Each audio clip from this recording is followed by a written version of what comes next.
students, today we are going to do a theorem from lesson number 2 of geometry, and the theorem is to show that sum of the measures of the angles of a triangle is equal to 180 degree. So for proving the theorem, we have drawn a triangle ABC. So what is given to us is triangle ABC, or ABC is any triangle.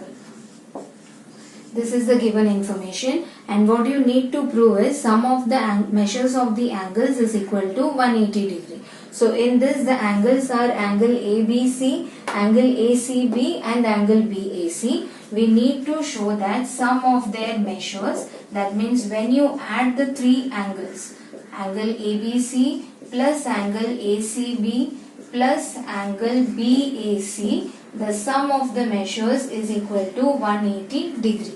So this is what we are supposed to prove. So in any triangle, you can see that sum of the measures of angles will be always equal to 180 degree. So here we have considered triangle ABC. So accordingly, we must get sum of the measures of the angles is equal to 180. For proving this theorem, we need to do some construction, and the construction is you have to draw a line parallel to BC passing through point A. So I am drawing a line parallel to BC passing through point A, and suppose if I name this line as PQ.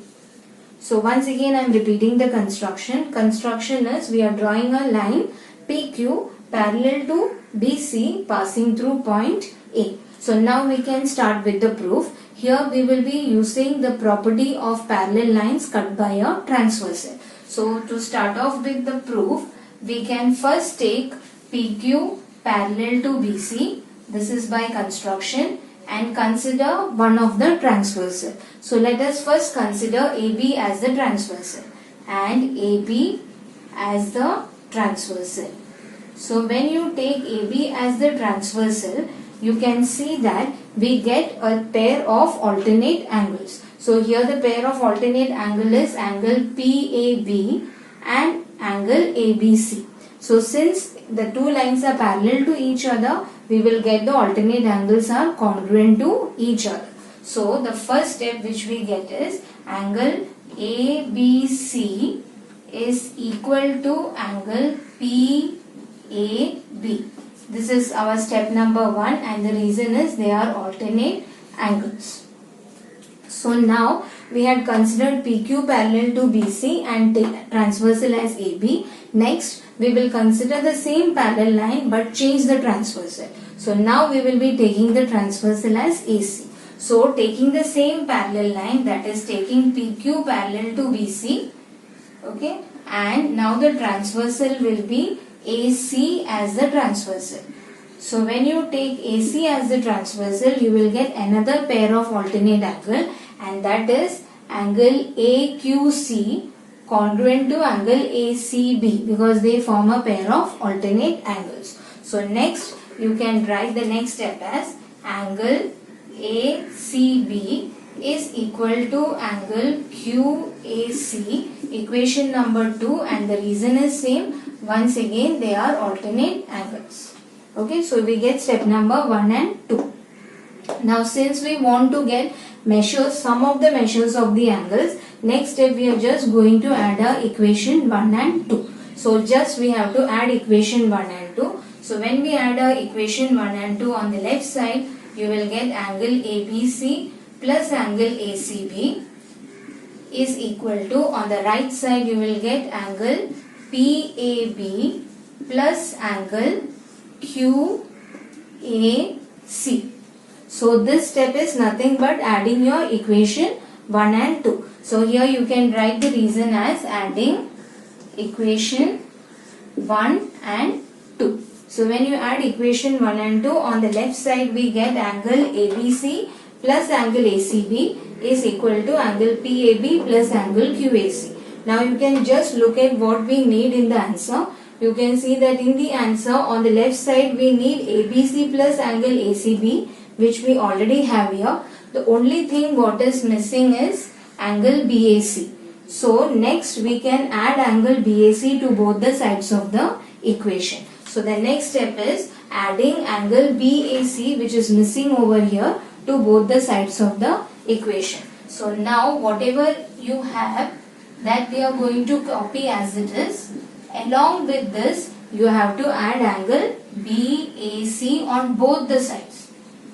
So on the left side I have already added. When you add on the right side, again you will have whatever is written on the right side, plus with this you are going to add angle BAC.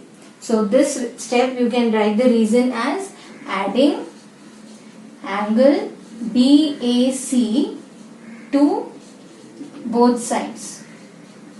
So here we have added angle BAC to both the sides. Now if you look at the left hand side of this step, you have got exactly what you require.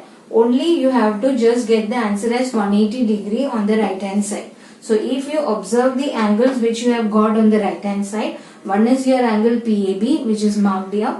Another one is your angle QAC which is also marked. And after adding angle BAC, you also got this remaining part.